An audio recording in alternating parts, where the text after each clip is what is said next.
This is Pat McDonald, your host for Vote for Vermont, where our tagline is listening beyond the sound bites.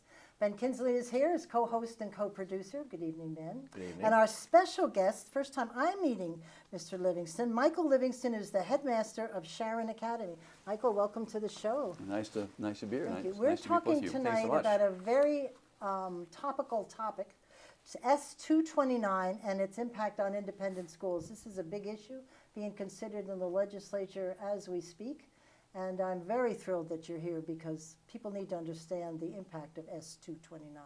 They do indeed. Yes, so, but before we get started, could you tell us a little bit about yourself and what it's like to be the headmaster, I love that title, of Sharon Academy? It's a joy to be the headmaster at the Sharon Academy. That's nice.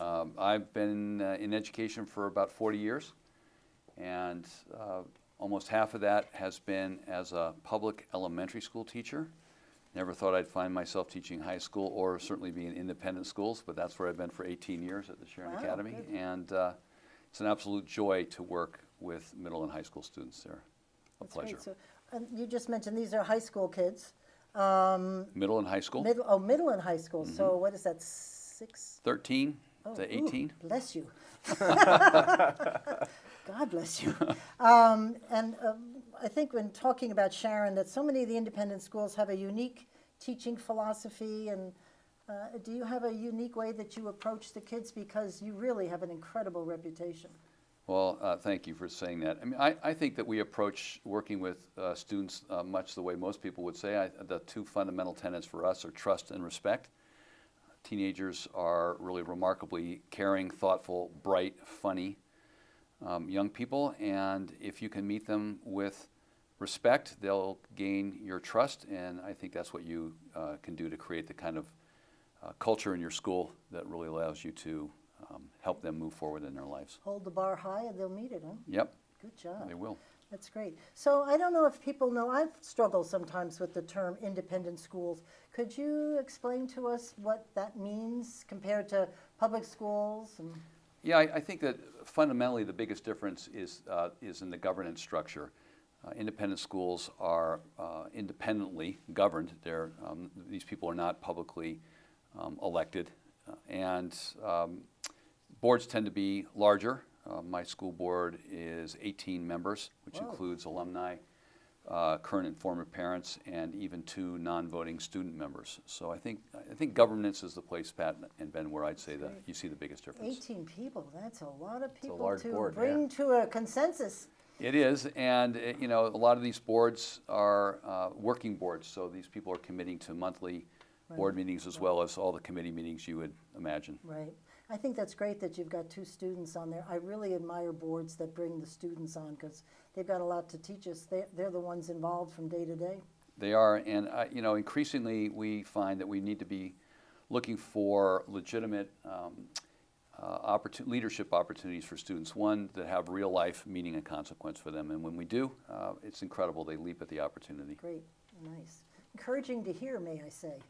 Just some of the stuff you hear these days. Yeah, it's cool. That's very cool. So there's a number of different types of independent schools. They're not, and Pat kind of alluded to this, they're not all similar. There's a lot of differences between them. Can you explain some of the different types of independent schools that we might see in Vermont? Yeah, sure, and it's a great question. And people are generally pretty surprised to learn that there are 131 independent schools currently in Vermont. I didn't know that. And we enroll just under 9,000 students, about 8,800 students, about 11% then of the student population in the state. Of the 131 independent schools, 95 of them are approved and 36 are recognized. The recognized schools can't take tuition dollars, but the approved schools can, and they have to meet a series of standards or benchmarks, teacher qualifications, physical plant, financial strength being a few of those. What is the benefit for being what is the word An you use? approved? An approved?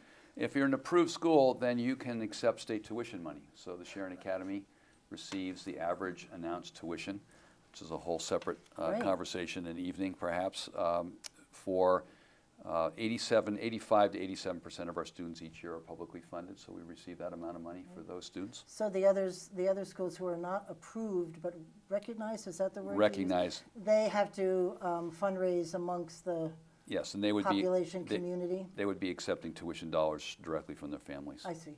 Okay. Cool. And how many, you said there's 31. 31. Yeah, And how many, 8,800 students? yes. And that's pretty significant. I mean, that's, and that's across how many different school districts that are sending? 91 towns, I believe, or 90, are sending districts in the state of Vermont, about a third of our towns. Yeah, I was going to say, so about out of 250 towns, about 90 is a pretty significant number. Yep, certainly not a third of our population, but a Right. Right, yeah, yeah. number of towns. So you work with the Independent School Association. I'm assuming you're a member of that association? I certainly am. Yes, active member, I can hear. A very Yes, active member. especially these days. So I'm sure, are all the independent schools involved? Because it would seem to me that it's a little strength in numbers. Certainly, I mean, we're representing all the schools in the state. Can all of those 131 schools participate?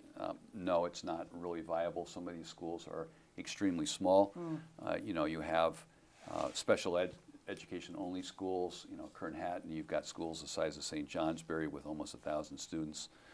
You have schools that are specific to an athletic circumstance, you know, hockey or skiing.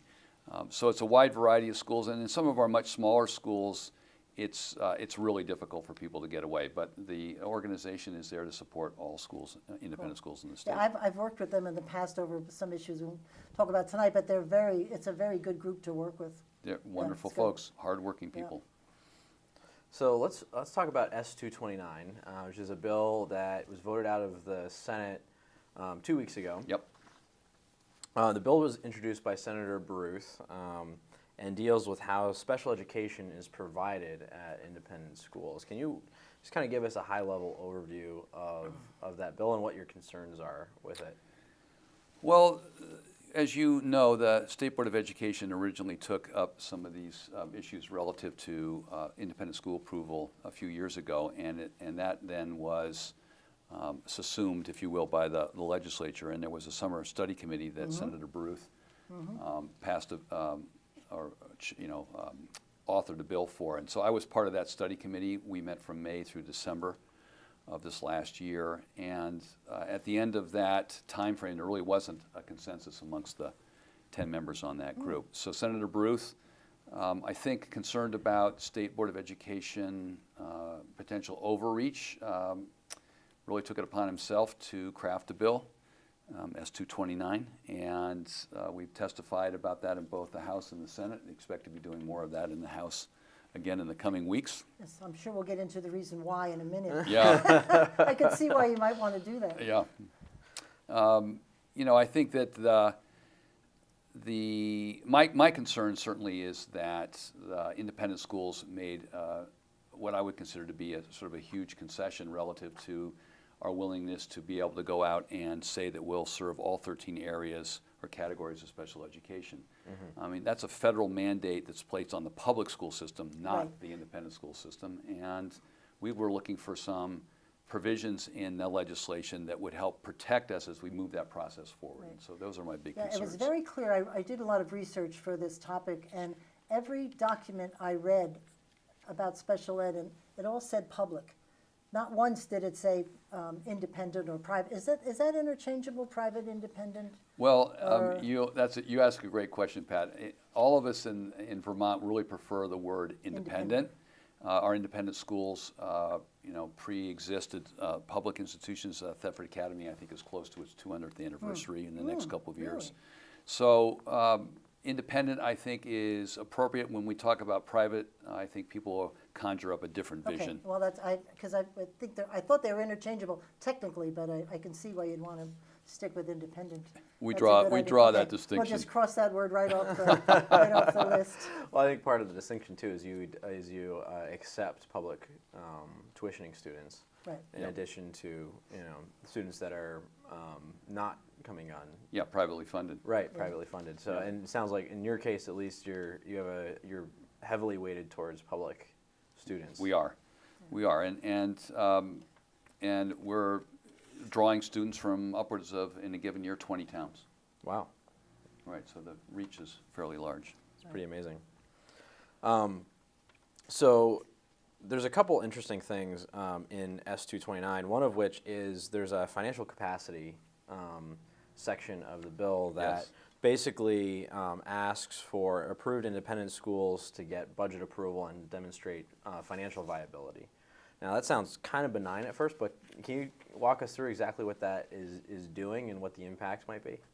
Well, really the feeling amongst the independent school leaders are that many of the schools are NEASC approved. NEASC is the certification process that's really a high bar, and the Agency of Education is completely on board with schools that have gone through that process. It's more, I think, than the agency could itself staff up for. So if a school's gone through that process, you've done a long self-study, and then you're visited by a team of educators who have to determine whether or not actually you live up to all those standards. So if you're NEASC approved, you're being audited on a regular basis annually, for instance, as our school is, and you have your 990 out there. We're really feeling that that oversight really should cover for any need or concern relative to financial viability. Right. This new bill does have a couple of benchmarks. If you're not paying your taxes, if there are some real red flags, then it would give the agency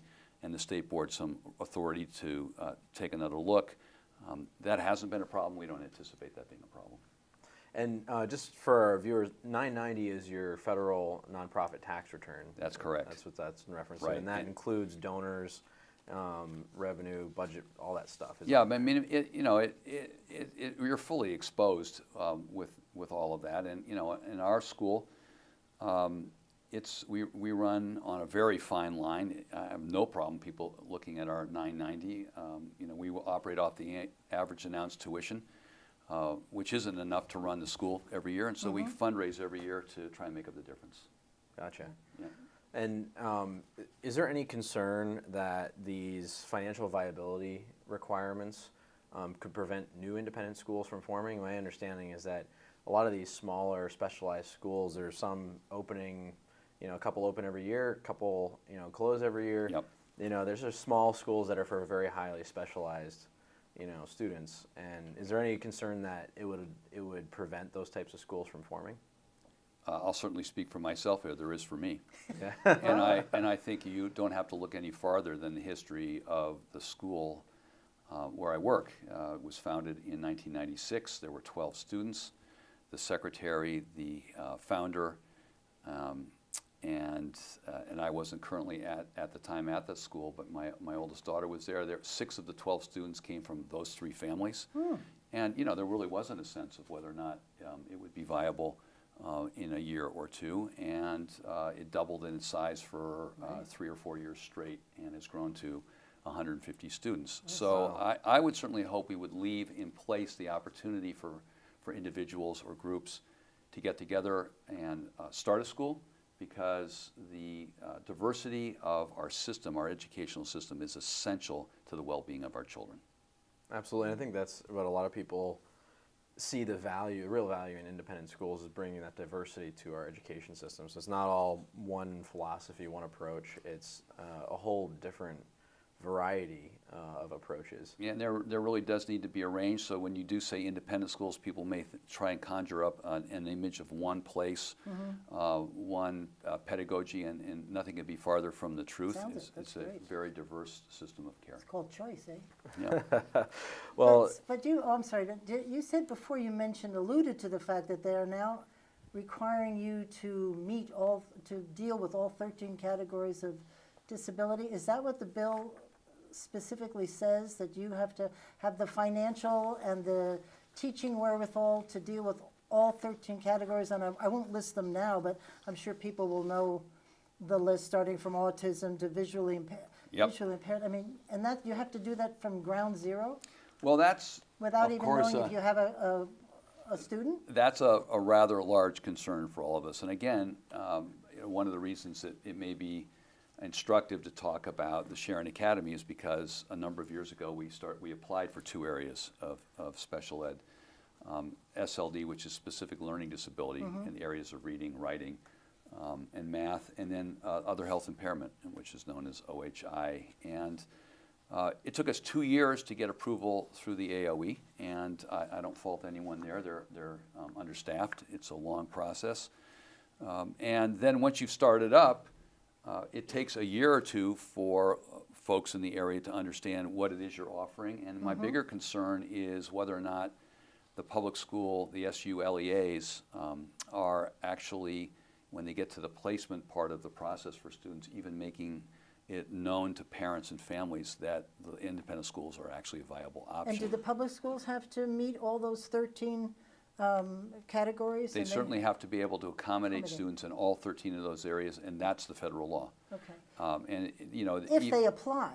no, you have Just- to. If you're a public school, we need to be really clear with the listeners. If you're a public school and someone shows up in your town and they have, you know, one of these pick a- 13 areas, right. you know, there's an intellectual disability or multiple disabilities, the school system, through the supervisory union, has to be able to accommodate that child. They Wow. may not, and it can't in certain instances, actually do that in the school, in that which case kids are placed outside of the I system. see. So that's Oh, that's oh, actually an that's the important key. point because I've done a lot of work in education funding over the last several years, and that's actually an important point because there's no individual school in Vermont, an individual public school that is fully responsible for providing special education to their students. It's all provided through the supervisory union level at this point. And so you send a child to a specific. Not necessarily. The supervisory union oftentimes is allocating staff. So the funding and the staffing Comes goes to the- through the supervisory union. Right.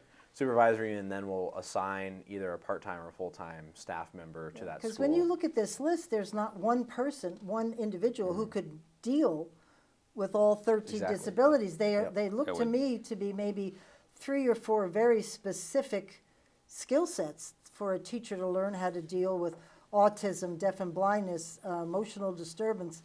I mean, not one person can deal with that. So Well, you need a staff. so if you're starting up, if you're a small school and you're starting up, you have to anticipate that your program is going to start by being a program of 1 Right. student. You will at some point receive your first student. And one Right. of the big concerns we've talked about both in House and Senate Ed is the acknowledgement among all special educators, public as well as independent, that there are not enough people out there in the field right now in special education. B, they're aging out. Right. C, there are not enough people coming up to replace them. And so if we're going to ask independent schools, particularly some of the smaller ones, to gear up, then we need access to qualified people to be able to do Right. that. And we're acknowledging, all of us, that they're not there. Right. So additionally, we have to go through the SU because that's where the resources lie, both in terms of personnel and money. And we have a rapidly shrinking school-age population. So the question remains, who in the public school system is actually going to recommend that a student leave the public system and go to an independent school? And it's interesting because there's a whole lot of, you can get into a whole lot of nuance here, but because the funding is at a supervisory union level, right? We have 62 supervisory unions in Vermont for 75,000 kids, roughly, right? So that's a little more than 10,000 students per supervisory union on average, which is all the independent schools combined don't equal one supervisory union Nope. in the public school system, right? No, they don't. So we don't even ask the individual public schools, a third of which are smaller than 100 students, which is kind of probably about the average size of an independent school. If they had one kid or one family that moved in that had 1 or 2 kids on with a disability, you could be talking $50,000, $60,000, $70,000 in costs for that one family. Yes, you can. And that's why public schools are absorbing that at the supervisory union level, because it's a lot easier to absorb that over a population of 10,000 students than it Cost is over a population of 100 students. Correct. And so it's kind of interesting that they've paired a special education funding mechanism with a financial viability mechanism in the same bill, because they could very easily make some of these schools not financially viable if a student moved in that had a special a special need. Yep. And the funding wasn't attached And does to it. that account for building changes that have to be made to, whether there's a special classroom? Because I'm looking down at some of these categories, and you might really need special equipment, special facilities, something different than you have now, right? Well, I think that, my concern is that the federal law has been in place for 43 years. And the public system, which bears, this incredibly important responsibility, has had 43 years to Right. gear up for it, Right. train. There's been millions and millions, nationally billions, I'm sure, spent on training, infrastructure, hardware, software. And there's all those schools and SUs have an understanding about resource allocation with people as well, who's moving, who's qualified, Right. who's retraining. I can't imagine that we think that it's going to be viable to impose that mandate on an independent school system of 8,800 students, many of whom are already in schools with either all 13 areas or many of the areas. I think we have to be careful when simultaneously House Ed has just dealt with a bill that they've passed out looking at recalibrating how we offer services and pay for it relative to special ed in the first place. So Moving to a block grant model. we'd love to be able to see any legislation really dovetail so that we're not imposing a set of standards on independent schools at the same time we're looking at changing all those standards for public schools. Right. Right. Interesting. And lots of moving pieces, huh? Yeah, it keeps us busy. What's your take on what started this? I have my own personal views, but why are we having this discussion when it's clear that some schools may not be able to comply and may have to close? Well, I've heard any number of accusations over the last couple of years about the responsibility that independent schools should bear in the minds of some people relative to a public responsibility if you receive public funds. But it's interesting to note, and it isn't lost on any number of us, that that's a relatively recent criticism and phenomenon. And I think it bears mentioning that it really corresponds to a point at which the decline in the public school enrollment really started to show up on people's radar screens. I mean, we're looking at a 30% decline on average, and in some of our public schools, we're seeing up to 50% decline. So this is a real hardship, and I think, frankly, we're looking at limited resources, both in terms of students and limited resources in terms of money. Because seriously, when you look at the Sharon Academy, St. Johnsbury Academy, I'm trying to think of all the such quality schools. Burton. When those kids, they've done well recently with their little grant. Yeah, they received a rather large. Yes, about wonderful $20 gift. million or They something. did. Whoa. But anyway, I mean, when you know kids graduated from these schools, you're saying something that I'm sure they're all going to college. I'm sure your college rate is pretty high. Well, it's certainly our objective to see that every student who graduates has a post-secondary opportunity that makes sense to them. Right. Certainly, that can vary and From does tech vary ed. enormously from tech ed Right. to four-year programs. But for us, it's important that those students discover their voice, become active and love it. passionate lifelong learners, and have viable options after high school to be able to Great. live that out. And the college continuation rate in independent schools is higher than the public schools in Vermont, isn't that?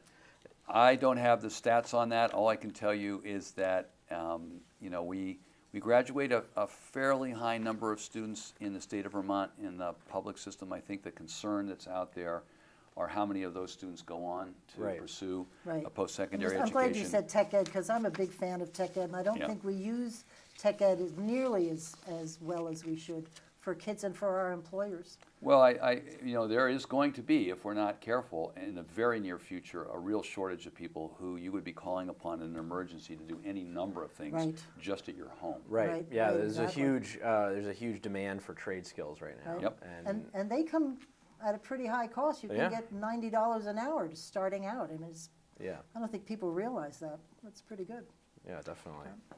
So we've talked a lot about various aspects of this legislation, but what are the meaningful impacts going to be to schools and how they operate, and to students, even more importantly? what's the impact to them going to be? With the if S.229 actually passes, Right. well, I think that the impact for us, again, in my school, would be what's our capacity to be able to adequately predict that we could hire qualified people to come in and perhaps be working with a student 3 times a week on 3 different days at 3 different time periods in a state when there aren't enough people doing that work in the first place. So I think that, my concern is we want to be able to do the job and we want to be able to do it well. And it's not clear to me that there's the staffing out there available for that. No. The other thing that I did, and I've read through the list of members for the Vermont Independent Schools Association, and what struck me is the number of schools that specialize in 1 or 2 or 3 categories of special education. These are like very small schools. You're talking maybe 1 or 2 dozen students. Fewer. Or fewer in some cases, that are treating or working with students that have very specific needs. And if those schools had to provide all 13 categories, are they able to do that and still take students who are on public tuitioning dollars? I really think that there's carve-outs provided for those schools with a recognition that that would be a burden that would be a disservice to the state, to all of our schools, and to those children and those families. So it's my understanding that the intention there is that they would be recognized for the work that they do and not asked to be able to provide all 13 areas. Right. Now, is there, because you said in the public schools, if they can't accommodate, either the supervisory union or they could send the child to some other school. In the independent school system, is there ability, if somebody approaches you and you don't have the capability to send them to St. Johnsbury Academy or something like that, would that work out as a? We have open enrollment at our school, so if a student applied and you discovered at some point after they'd been accepted that they had a need either through a testing that they'd previously done, or perhaps you asked for and had some testing completed. At that point, if it was in one of the areas that we don't serve, you'd have to sit down with that student's IEP team and really look at what was the appropriate placement. Right, okay, because that makes sense. I just think if they want you to do this, you wait for that student to approach and maybe you have 30 days to get up to speed and deal with that one student, but to be able to deal with all 13 is a little overwhelming, I would think. Yes, I think that overwhelming would be a good way of putting it. Exactly, yes, it would. You can ask about the 2200 series thing. Well, yeah, so I think we talked about this a little bit earlier Yeah. about the State Board of Education had the Rule 2200 series, which is really kind of what this legislation seems to be stemming from. Could you explain that, what the Rule 2200 series is? Well, it's essentially what we've been talking about. It's all about the independent schools? It was a rule series that was being considered by the State Board of Education.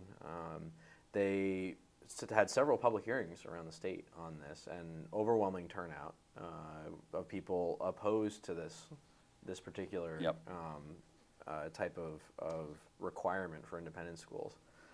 And yet this is still in play, both at the State Board of Education, although they've kind of pressed pause. The court's now in the bill is now in the legislature's court. Yep. But why is it still moving forward after so much public opposition to it? Well, I'll be frank with you. I really think that this is a solution in search of a problem. I was told that at the state board level that it had been 11 years or some number of years since independent school approval had been considered, and it was time to do that. And the issues were around open enrollment, financial viability and sustainability, and special ed.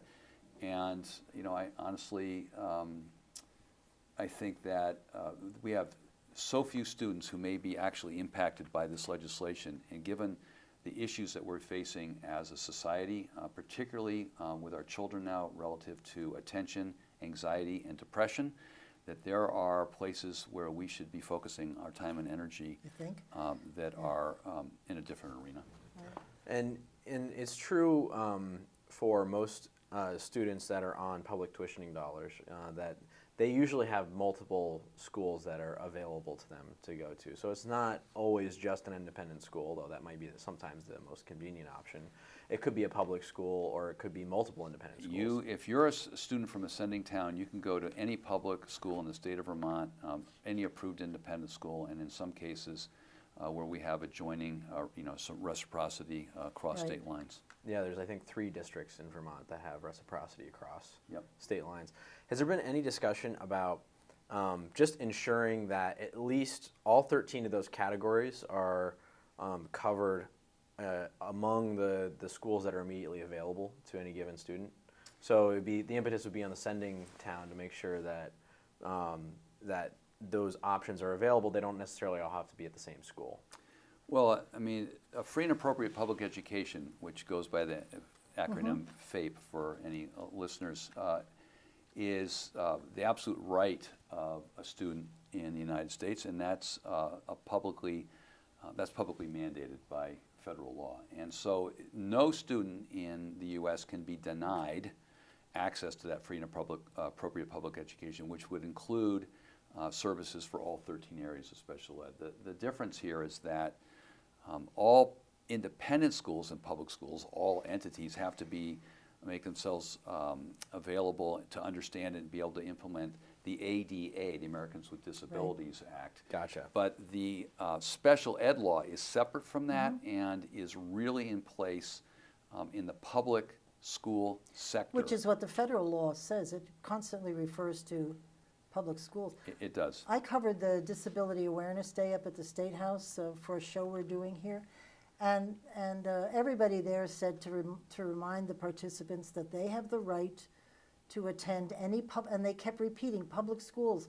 Nobody that day mentioned independent or whatever. They just kept saying you have a right to a free And appropriate. and appropriate Public education at a public school. And that's what they kept, and knowing we were going to do this show, I thought, well, there's interesting that they just mentioned public schools. Well, we feel in the independent school world that we're certainly more than willing to work with students and families and the public system to try and accommodate all 13 areas, but we're just going to need resource support to be able to do Right, that. right. And is there a reason that we couldn't treat independent schools, at least the students that are on public tuitioning dollars, the same way that we treat public schools in terms of providing those services through staffing at the supervisory union level? Is there any reason that wouldn't work for this? Is that Well, opening the door? To I think that there's some pushback there. Certainly, there's provision in 229 to allow us to be able to, independent schools to be able to share resources. I don't think that that's being universally well accepted in the public school world, and they feel like those resources are scarce. The staffing is scarce, but frankly, that money exists to follow the student, and we'd love to be able to have the opportunity to work with that staff. There are lots of complications associated with that. If someone comes into my building who's hired by the supervisory union but is working In your building. in my building with a student, who supervises that person? I mean, you can just start to get into all sorts of nuanced pieces. But frankly, all of that's resolvable. The big issue is, can we share the resources? Right. Yeah, and I think, I know that there's been pushback because of there's concern, I think, about resource allocation. Right? Sure. But isn't there resource allocation issues on both sides of this? Like, if the supervisory unions aren't providing the resources, aren't they going to be competing with independent schools to get those people in place and that talent in place? Well, I mean, one of the issues that we have to recognize, and we have talked about both in the summer study committee and in both the ed committees, is that once independent schools are geared up for being able to bring these students on, it's entirely possible that we can see an influx of special ed students. It may be also likely or possible that we'll see some special educators choose to move from the public sector to the independent sector. And so, all of this has to be understood and recognized I'm repeating myself, but in a resource scarce environment. Yeah. Right. Yeah, there are so many areas in Vermont. We've covered some shows in mental health where we have lack of resources. And it's just another area where this small state just can't attract the people we need. You mentioned that the Board of Ed thought it was time to revisit this issue. Over the years since they've looked at independent schools and set the legislation, has there been anything catastrophic that's happened? Schools closing and things that they would be worried about, or they just decided it's time to look? Well, I think that there, of course, is a concern with any institution that perhaps it can go out of business. But again, there haven't been any issues in the independent school world. And the fact of the matter is that you receive tuition twice a year. Right. And so to the extent that you might lose tuition for half a year, that possibility exists. But we're working really hard with NEASC, again, this very well-recognized accreditation body, to come up with a formula or a plan that would allow the smaller independent schools to be able to get themselves processed through and recognized. The real obstacle for some of the smaller schools is the amount of time and resources it takes to be able to go through that process. So we like to be able to see all of our schools, even the smallest ones, have that potential. And then if the money follows the student, if it's not enough to meet what you charge, then the parents have to make that difference up, right? Or do they? Well, or? you're talking a tuition difference Tuition, now. right. So at our school, Yeah.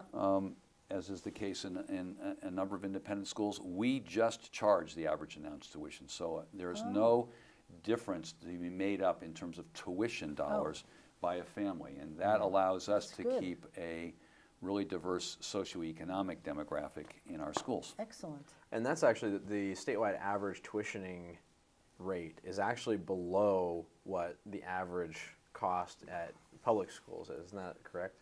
You do it cheaper? That is correct. Wow. So the statewide average tuitioning amount for independent schools is $15,500 something. $15,130 this year, I believe. $15,130. Yep. And I think, if I'm not mistaken, at least last year, the average cost per student in public schools was about $18,500. So they're about almost $3,500 more per student. And I believe those numbers, and everyone has to always check their numbers. I believe transportation and special ed has been pulled out of those figures, but that's always important to be able to know. Yeah, but yes, it's a big difference. It's definitely a difference. And then if you're in Burlington like me, it's more like $20,000 a student. But Well, that says a lot, may I just say. I didn't realize that. yeah. So there's a lot of there's a lot we could talk about here. But is there? I guess one of the questions we have is there a political reason behind this bill? Yeah, that was my question. Well, you can. Do they you can want run the with it. kids to come back to public schools? Well, we kind What of are alluded they to this doing? earlier, right? Well, it just annoys me. What did I say that? Sorry, I'm supposed to stay neutral.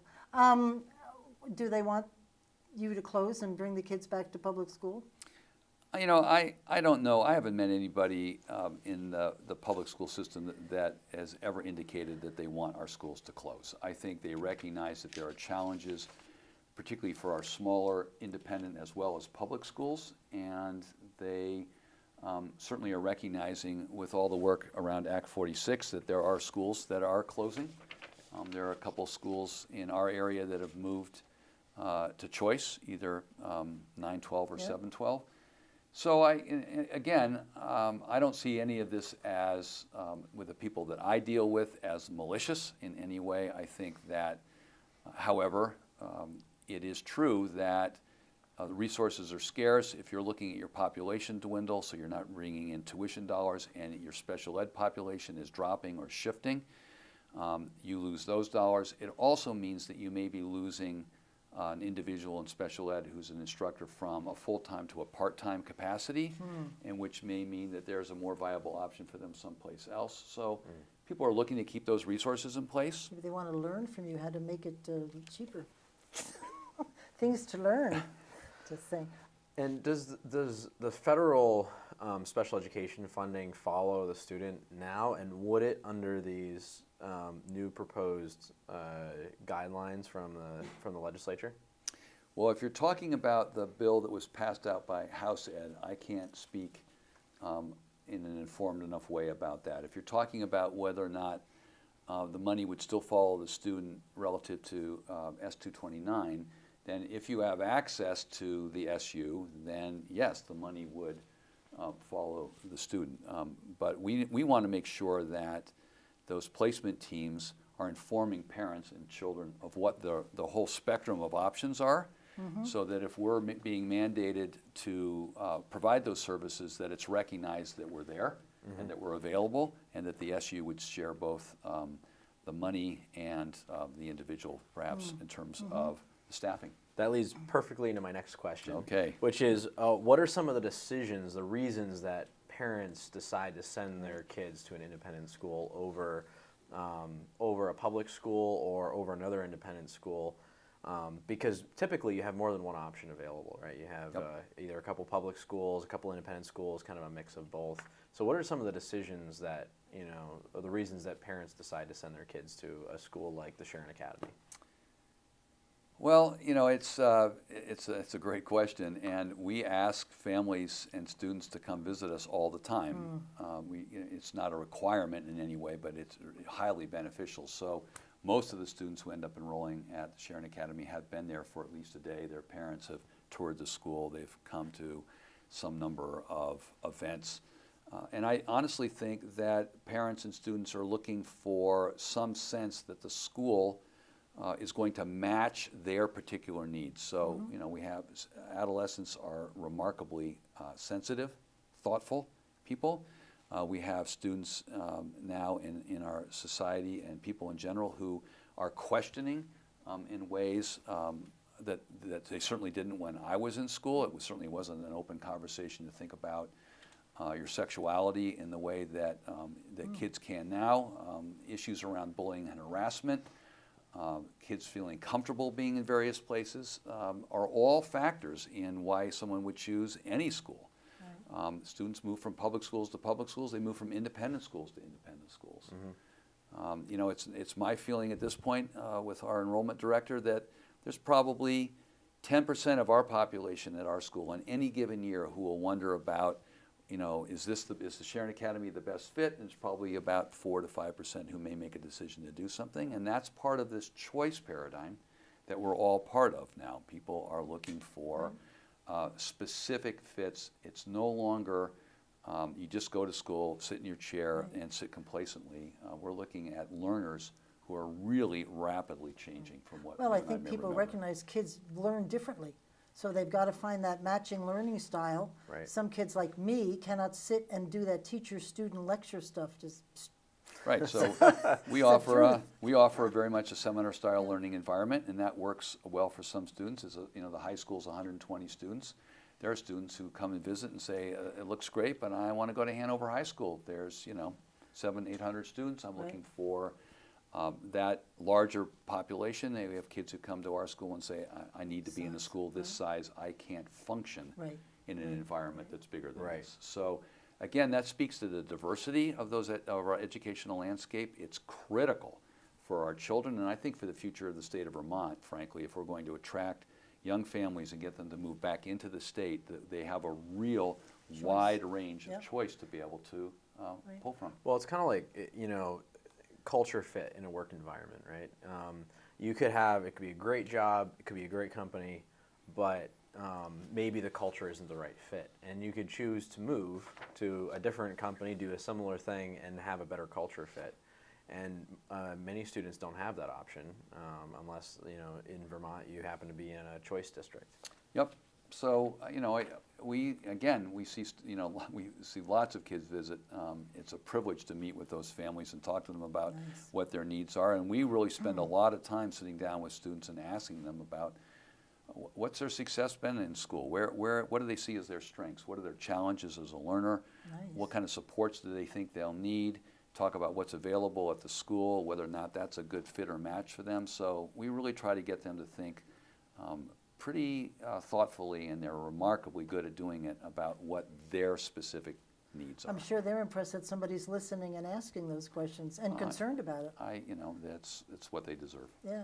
And are independent schools more flexible in how they meet the needs of students than public schools are, or is it kind of a wash? They're kind of both equally nimble. I don't know that, I guess what I would tell you is that my friends who are public school administrators would say they're awash in paperwork.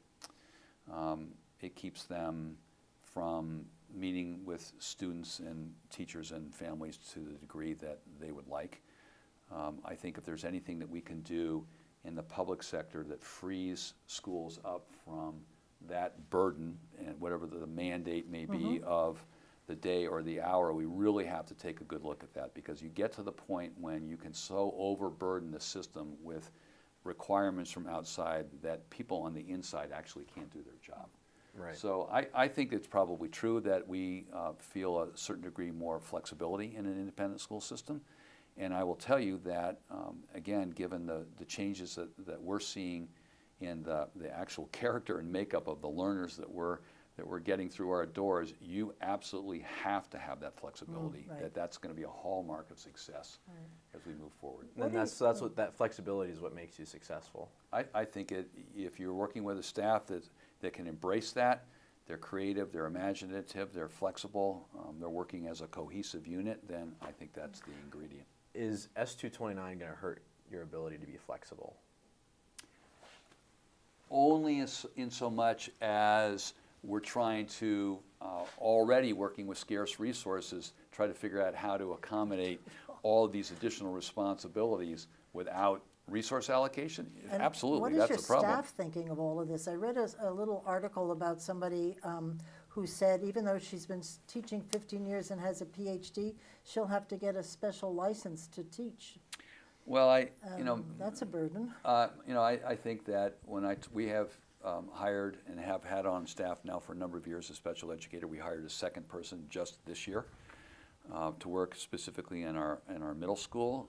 Certainly, we're going to need to, just by virtue of the student population in general, take on a wider and wider range of students. But the other thing about independent schools, I hope people understand, is we already serve, whether they're on individual educational support plans in school, or they're on 504s or IEPs. We serve an enormous range of students, many of whom may not have been identified in a specific way, but certainly have very specific needs. And I think, again, repeating myself, but that ability to serve a wide variety of children is something that we're going to have to be really paying attention to.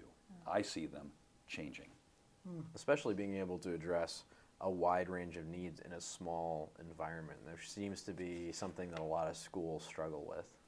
Well, to my mind, I'm the head of school in a very intentionally small school community.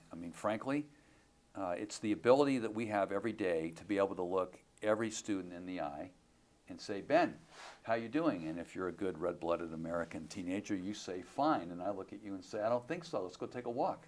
And nice. and there are wonderful educators in all of our systems, public as well as independent. But I think the scale makes a huge difference in terms of our ability to actually be able to sit down and talk to you and have a very direct conversation about how you're doing. So just curious, the bill passed the Senate. It's Yep. now in House Education. I'm sure you're going to be up there. What would you like to see happen to this bill besides get shelved?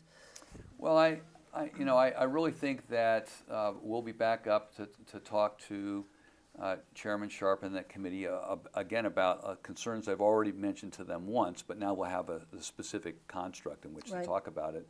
And and that is that we have to be careful that we're not placing a mandate on independent schools that can't be met, and that their resources need to be really clearly shared out, and that needs to be specifically addressed at the SU level across the state. This wasn't a mandate that, in their minds, that happened years ago. This is something new, right? This is a new phenomenon where they've decided this is the way we should go. Because you don't have any financial issues over the years. Nope. When I read the bill, I had to call Ben because I didn't see where it said anything about special ed, but it was referring to the 2200 rule. That was the key. But when I read it to me like it was all financial, and they just wanted to make sure you were solid. But nothing's happened in previous years that they should worry about that. Well, again, you know, when you look at the structure of independent schools in the state of Vermont, we mentioned there are 131 of them. You know, St. Johnsbury, Linden Institute, Right, Burton, Thetford Academy are the large historic Right, four. and doing well. And they're, you know, doing well, and they serve all categories of students. And, you know, that's a huge percentage of the kids in the approved independent school category. Right. So when you take a look at the number of students who are left out of that sort of that equation, and you take, you know, 14 to 16% of them, and that's the percentage of students in the state of Vermont who are special ed identified. I mean, you're really talking about the possibility that of a couple hundred students out of 70 some odd thousand. And so it's not that we don't think those students' rights are important. That needs to be really key. I can tell you from a personal standpoint in terms of my own family that we're very familiar with special ed needs for children, and I'm sure if I was in elementary school, I'd probably be identified as both SLD and OHI. I've done a remarkably good job of sitting pretty calmly in this chair for about an hour. You're doing good. I've only uncrossed and crossed my legs 2 or 3 times, but I think we have to look at the time and the energy and the emphasis. And again, I'll state, if we're going to be making systematic changes to the way public schools address and finance Right. special education, then I think maybe we need to back off on And wait. the Senate bill and wait to see what those Right. are so we can tie them together. Right. Well, and I think that's a good point, because it's kind of interesting. It's like almost like two ships passing in the night, right? Yep. It's right around the same time that the Senate was voting out S.229, the special education block grant bill is being voted out of the House and kind of on its way to the Senate. So they kind of passed each other. Yep. So it'll be interesting to see what happens. And I'm curious to see if they come together somehow in some kind of joint Well, committee. and how soon will they be making these changes for the public schools in special ed? Is that something current, or another couple of years down the road, something they're just thinking about? They're thinking about how to pay for it. Right. And whether to bring it, I'm presuming, back up here. What, is that, I'll tell you, my focus has been on S.229, Oh, so and who so knows? again, I can't speak intelligently Yeah. to the other bill, but it is a significant departure from the way we've done business in the past. huh? yeah, it's a pretty wholesale revamp of how Is it special set education. in stone in the bill, in what they're doing now? Yeah, it's not a study committee. There's actually Oh, they're gonna change. it's actually Yep. a hard Oh, interesting. So what strikes me about this whole conversation is that S.229 is asking independent schools to do something to fund something we don't even ask our public schools to fund. We do this at the supervisory union level. If there's some logic to making sure that kids on public tuitioning dollars have access to these services, but why not provide them at the supervisory union level the same way that we do for Right. public school? That makes Because sense. that way you're not putting the burden on one individual school. I think it's a great question. I think it's a good argument. So, Michael, is there anything else that your organization is following that we should be aware of, or our viewers should be aware of? Well, we're certainly tracking this issue in a pretty significant way right now. This is extensively on our radar screen.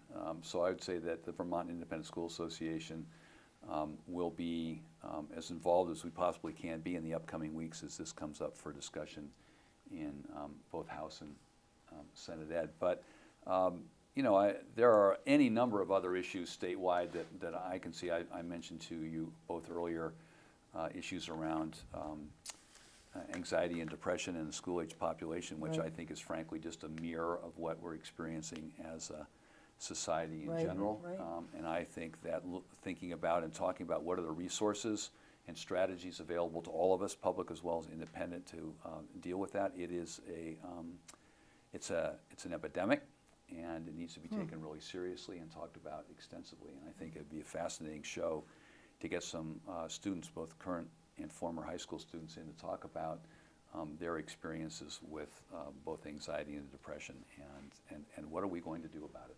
Well, I think a lot of those issues too. It's a huge issue. Yep. And it's multifaceted. And I think a lot of it comes out of bullying, and and that stuff's not at the surface anymore. Like it used to be, happening in the school building, and it was easy to identify. But that's not happening in the school building anymore. It's happening online. It's happening in ways that it's not as obvious potentially to teachers and educators and principals.